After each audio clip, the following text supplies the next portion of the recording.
de este camino de 40 días a través del cual nos vamos acercando al misterio del Dios vivo.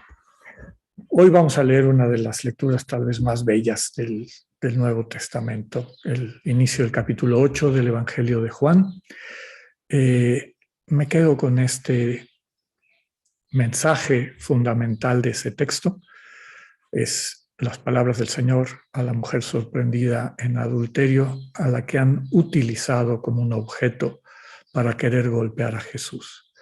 Jesús la levanta de esa indignidad, le restituye su dignidad y le transmite este mensaje.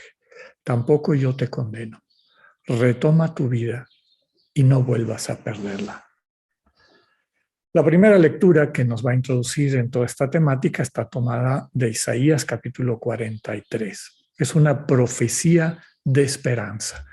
Habría que subrayar también que es una especie de preámbulo a lo que después serán los cánticos del siervo de Yahvé. Eso es lo que de nuevo va a hacer Dios. Va a mandar a su siervo que en solidaridad por el amor profundo que le tiene a sus hermanos y a sus hermanas, tomará sobre sí las consecuencias del pecado para transformar el mundo en el amor al que Dios nos invita. Inicia invitando el texto que escucharemos a recordar todo lo que Dios hizo por su pueblo. Una cita literal: abrió un camino en el mar y un sendero en las aguas impetuosas. Expresa que Dios acompañó a su pueblo a atravesar por el caos, simbolizado por el mar, y ser liberados de la esclavitud de Egipto, es decir, del pecado, es decir, del egoísmo, del servicio al ego como distorsión de nuestra identidad.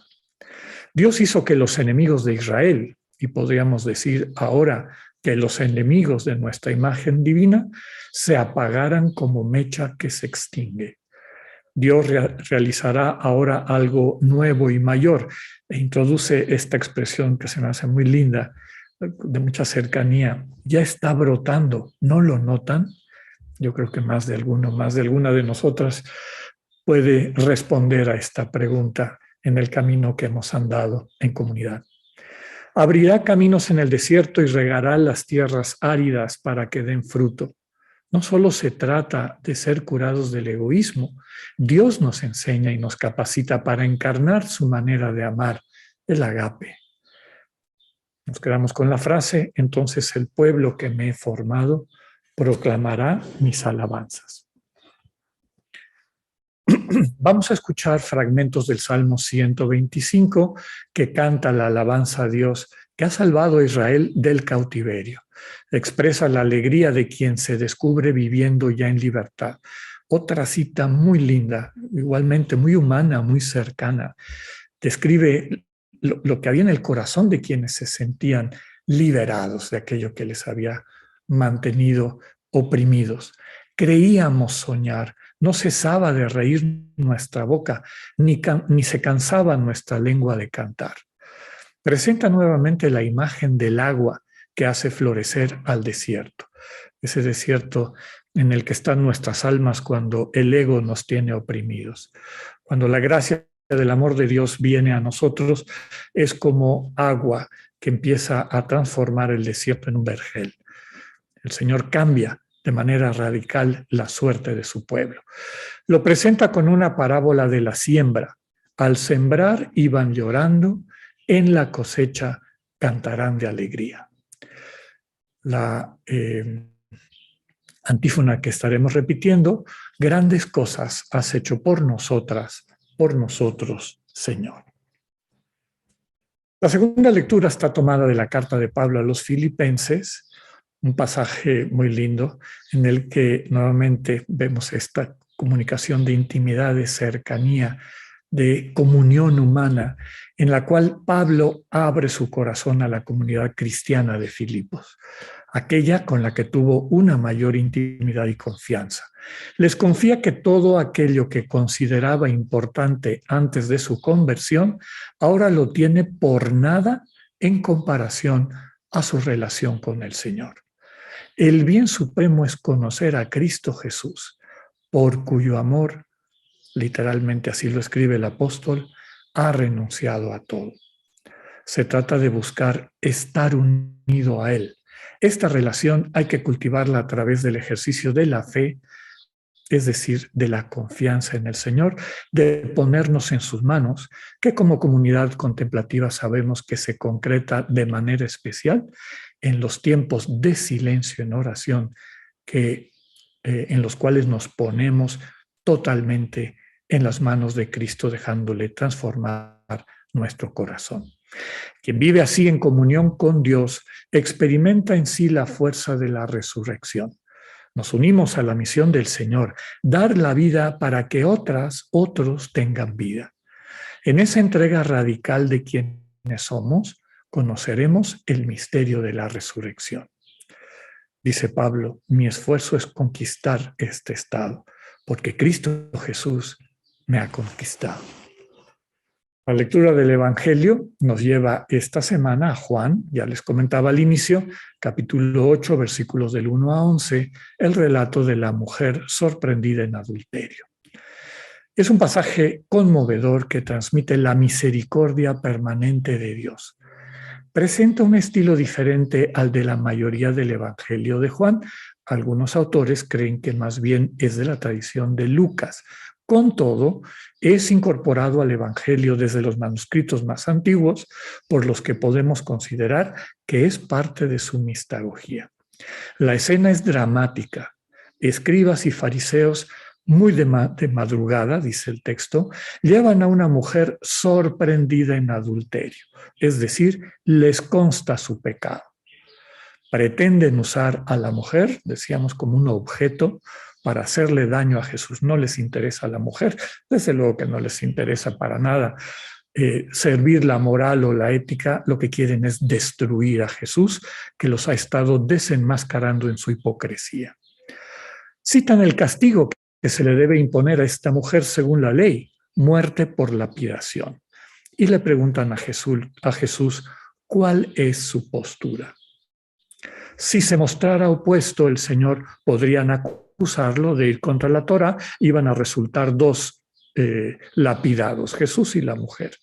Y si Jesús contestara lo contrario, que estaba bien que aplicaran la ley tal cual está, contradeciría toda su enseñanza sobre la misericordia y el perdón. Seguramente que quienes prepararon esta trampa pensaban, no hay salida. Mientras lo cuestionan, nos dice el texto, Jesús está inclinado, escribiendo con el dedo sobre el polvo.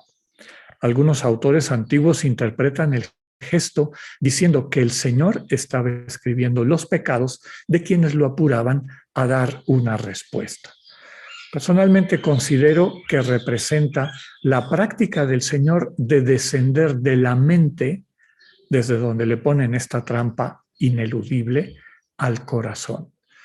No se trata de contestar en una discusión que no lleva a nada, a este discurso, a esta trampa dialéctica que le han puesto, sino ir al corazón, escrito así con mayúscula, y preguntarle a su Padre, ¿tú qué dices?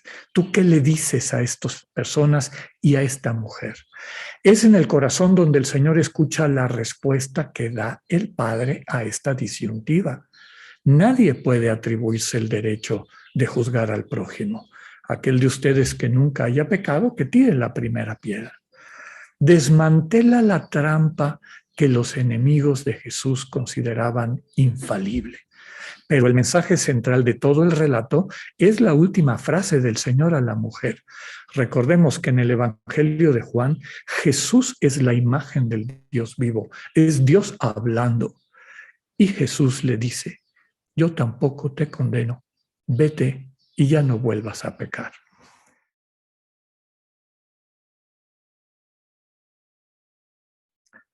Les comentaba al inicio de nuestra Eucaristía que esta lectura me parece una de las más bellas, densas, profundas, que nos transmiten este misterio del Dios revelado en Cristo. El Dios revelado en Cristo que, recordemos la meditación de la semana pasada, del hijo del padre pródigo, nos espera y nos recibe tal y como estamos, inclusive antes de que empecemos o que terminemos nuestro discurso de pedida de perdón, ¿no? En realidad, lo que transforma el corazón del ser humano es encontrar un perdón inesperado.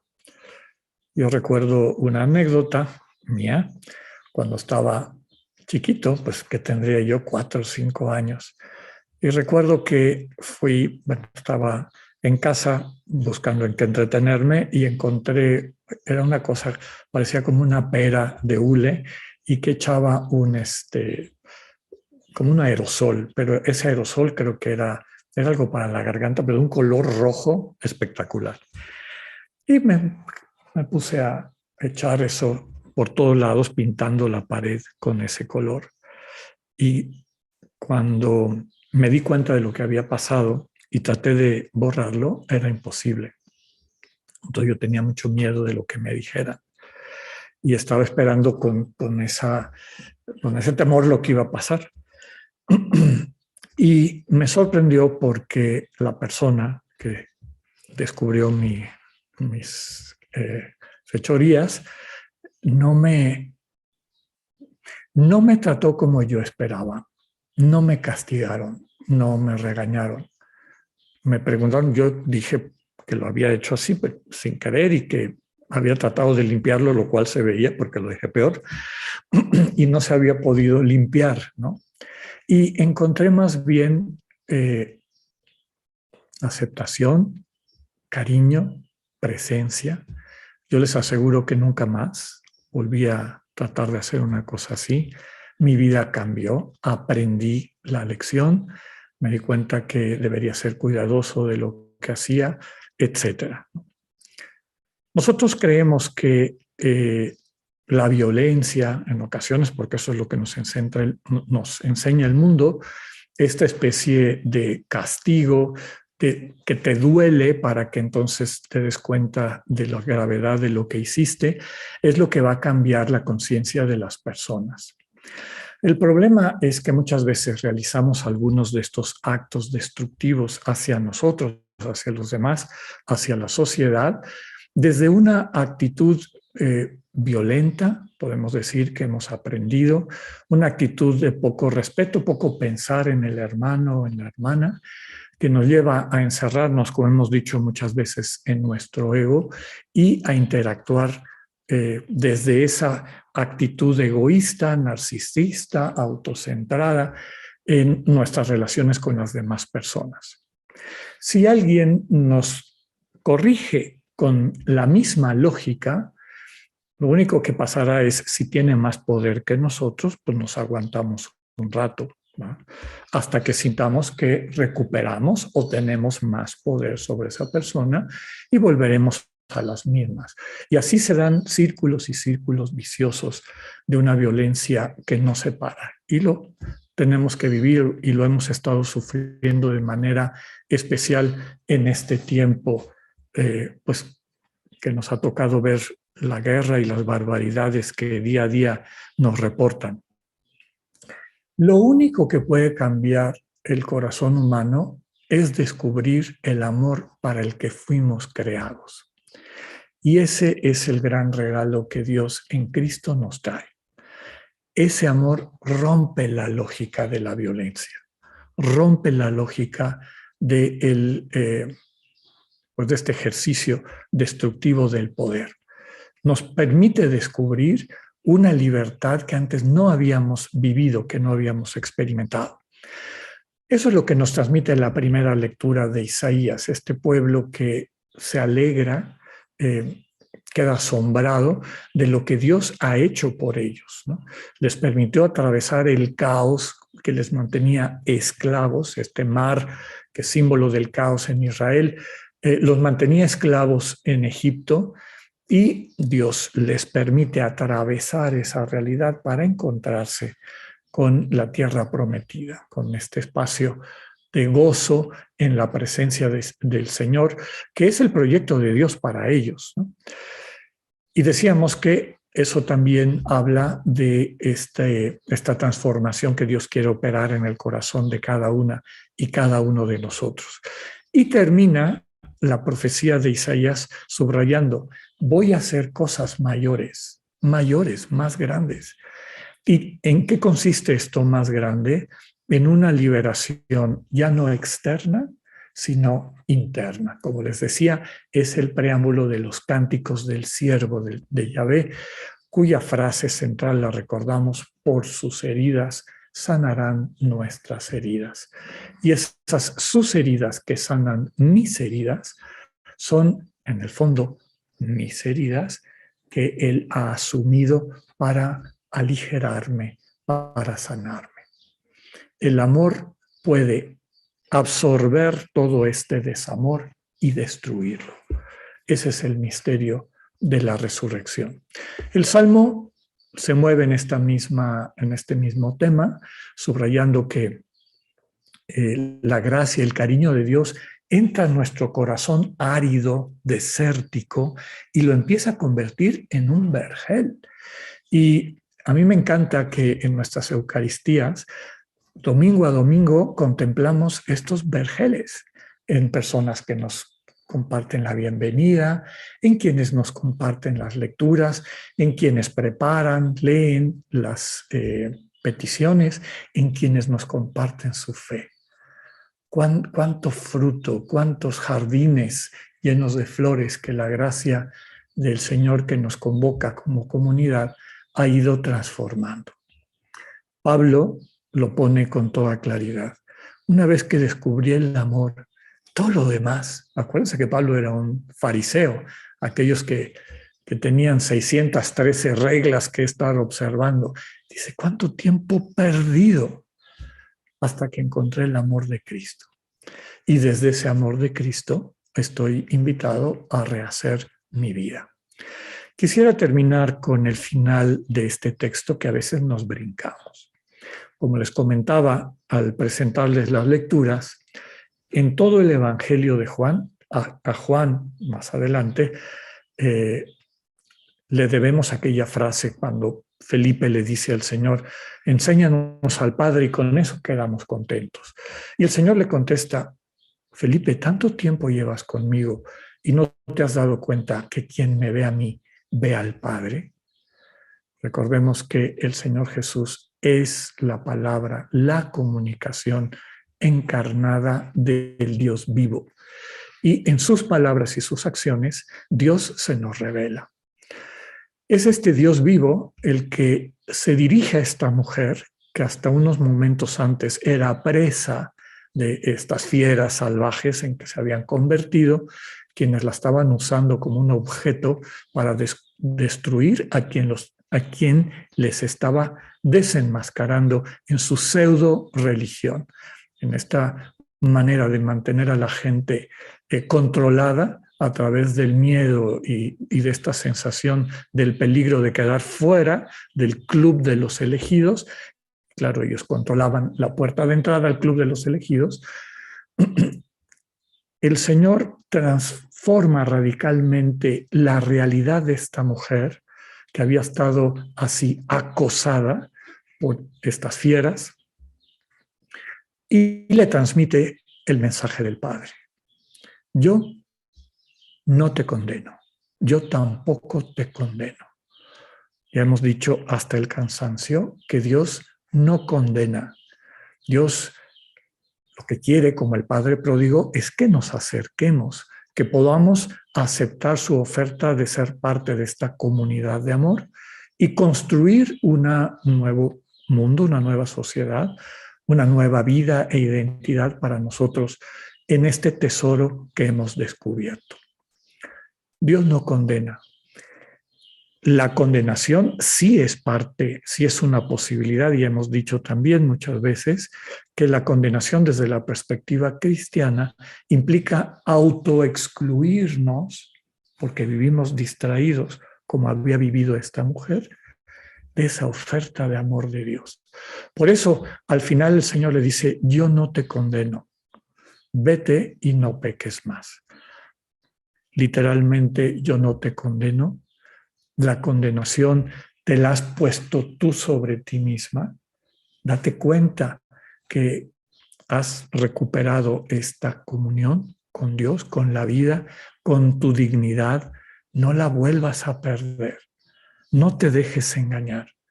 No caigas en la trampa del ego. Pidámosle al Señor la gracia de convertir eso en la realidad de la vida de cada una y cada uno de nosotros.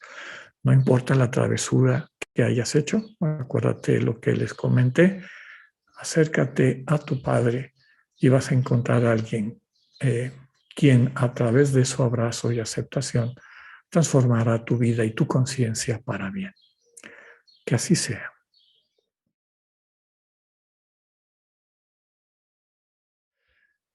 En esta semana pensemos qué imagen tenemos de Dios, cómo nos acercamos a su misterio. ¿Queda algo de temor en tu corazón? ¿Sientes que Dios tiene algún tipo de rencor hacia ti, que te ve de mala manera?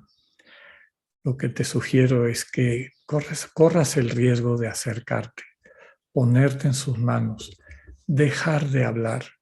Recuerda la semana pasada cómo el padre detiene al hijo pródigo a la mitad de su discurso y simple y sencillamente abandonarte en los brazos de tu padre.